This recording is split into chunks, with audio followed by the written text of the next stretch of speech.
Thank you for clicking on this video.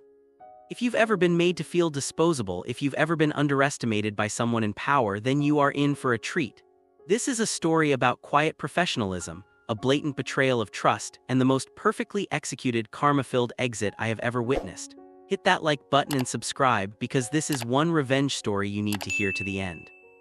I was an engineering contractor, part of a tight-knit team of 10. All of us were contractors, all of us managed by one full-time employee. Let's call him David. David was our sponsor, the bridge between us and the corporate overlords. The contract was the standard vague corporate promise, expected to be 12 months but at the will of the employer. It's a dance we all know. You work hard, you prove your worth, and usually they extend you. It's an unspoken pact of mutual respect. We delivered quality work and they treated us like human beings. The first crack in that foundation appeared on a perfectly ordinary afternoon. The air conditioning hummed, keyboards clacked, and then David called me into a meeting room. My stomach did a little flip. This was unusual. He didn't beat around the bush. We're letting 3 of the contractors go, effective immediately. Their access will be revoked by 4:30 p.m. I felt the blood drain from my face. Okay, which 3? He told me the names, good people, skilled. One of them had just bought a house.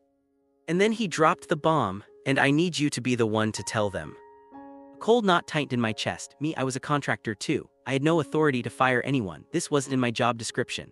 This was a coward's move, making me do his dirty work to shield himself from the direct fallout. I remember the weight of my feet as I walked back to the pod, the way the fluorescent lights suddenly felt too bright, too clinical. Delivering that news was one of the hardest things I've ever had to do. Watching the confusion and hurt flash across their faces. It was brutal. By 4:05 p.m. they were packing their things, the silence in the office louder than any scream. After they were escorted out, the office felt hollow. The air was thick with a mixture of grief and anxiety. That's when me and another contractor, Mark, looked at each other. Mark was sharp, the kind of guy who could untangle a system no one else understood. He had a quiet intensity about him. We found David at the coffee machine, looking utterly unbothered. I found my voice first. David, hey, why didn't we give those guys any notice? 2 weeks would have been the decent thing to do. David turned to us and I'll never forget the look on his face. It wasn't apologetic or even strategic. It was bright, almost cheerful. He took a sip of his coffee and said, as if explaining something brilliantly simple to a child, "That's why we hire contractors, so we can cut them loose at a moment's notice whenever we want to." The words hung in the air, cut them loose, like dead weight, like baggage. I felt a physical chill. My fingers went numb. I could see Mark beside me, his jaw tightening almost imperceptibly. He didn't say a word, but his eyes were doing a million calculations per second.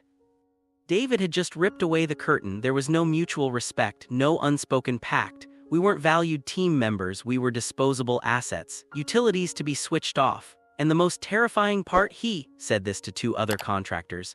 He'd basically looked us in the eye and said, "You're next and you'll get no warning." The walk back to our desks was silent. The trust we had in the company, in David, had evaporated in an instant. The office no longer felt like a place of collaboration, it felt like a holding pen.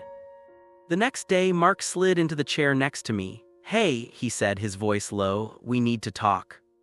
He didn't have to say much, he was already polishing his resume. He was getting out. And he told me in confidence not to tell a soul. I owed him that much. He was the only one who understood the gravity of David's words. Watching Mark over the next few weeks was a masterclass in quiet determination. He was the linchpin for a critical, complex project. Code, architecture, deployment pipelines, it was all in his head, and he just kept working. He was the picture of professionalism. He attended every meeting, met every deadline, and answered every question. David would stroll by, completely oblivious, never realizing that the man holding his most important project together was already halfway out the door. Mark secured a new job, a better one. His start date was in 2 weeks. And then he made his decision. He wouldn't give notice. David had made the rules of engagement perfectly clear, no notice required. Mark was just playing by the house rules. The day arrived. It was a Friday. I'll admit my heart was pounding all day. I kept glancing at Mark. He was calm, serene, even. He was in the middle of a crucial deployment sequence, a tangled web of dependencies that only he could navigate. 5 p.m. hit, the clock on the computer screen ticked over. Mark didn't make a scene, he simply closed his laptop, deliberately unplugged his docking station and coiled the cables with a practiced efficiency. He picked up his belongings, stood up, and walked. Not towards the exit, but towards David's desk. I held my breath, this was it. David was typing away, probably sending emails about Q4 projections. Mark approached his desk and set the laptop and docking station down with a gentle thud. David looked up confused. Sound of office ambience fades in slightly. Mark brightly echoing David's own tone, "Hey David, thanks for everything, this is my last day." David sputtering, "Wait, what, you're leaving?" Mark still cheerful, turning to walk away, "Yep, thanks." Thanks for watching Past Quest. If you enjoyed the journey into history, don't forget to like, share, and subscribe for more amazing stories from the past.